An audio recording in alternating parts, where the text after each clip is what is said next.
காரைக்கால் அம்மையாரோட சிறப்பை நம்ம சொல்லணும்னா, சுந்தரமூர்த்தி நாயனார் "பேயார்க்கும் அடியேன்" அப்படின்னு சொல்றாரு.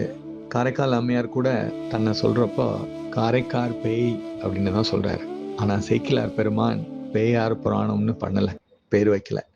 புனிதவதியார் புராணம்னு பேர் வைக்கல. தாயும் தந்தையும் இல்லாத என் பெருமானே அம்மையேன்னு கூப்பிட்டதுனால காரைக்கால் அம்மையார் புராணம் அப்படின்னு பேர் வைக்கிறார். இவங்களோட பக்தியோட சிறப்பை நம்ம பார்க்கணும்னா, சிறு குழந்தையில விளையாடுறப்ப கூட சிவநாமம் சொல்றாங்க.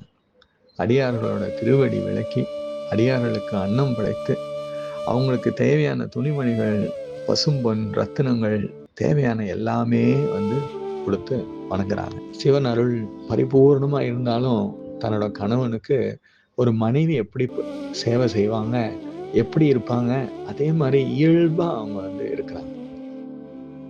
63 நாயன்மார்கள்ல ஒருத்தங்க, 3 பெண் நாயன்மார்கள்ல ஒருத்தங்க.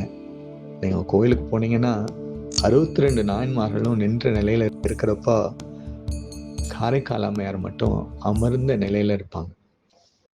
இந்த பதிகங்கள்லாம் பாடுற மரபை தொடங்கி வச்சவங்க திருஞான சம்பந்தர் திருநாவுக்கரசருக்கு முன்னாடியே எம்பெருமான இயல் தமிழ்லையும் இசை தமிழ்லையும் பாடினவங்க, காலத்தால முற்பட்டவங்க. சிவபெருமான் உங்களுக்கு மாங்கனி கொடுத்ததை இந்த மாங்கனி திருவிழாவா கொண்டாடுறாங்க. காரைக்கால் அம்மையார் திருவடிகளை வணங்கி போற்றுவோம்.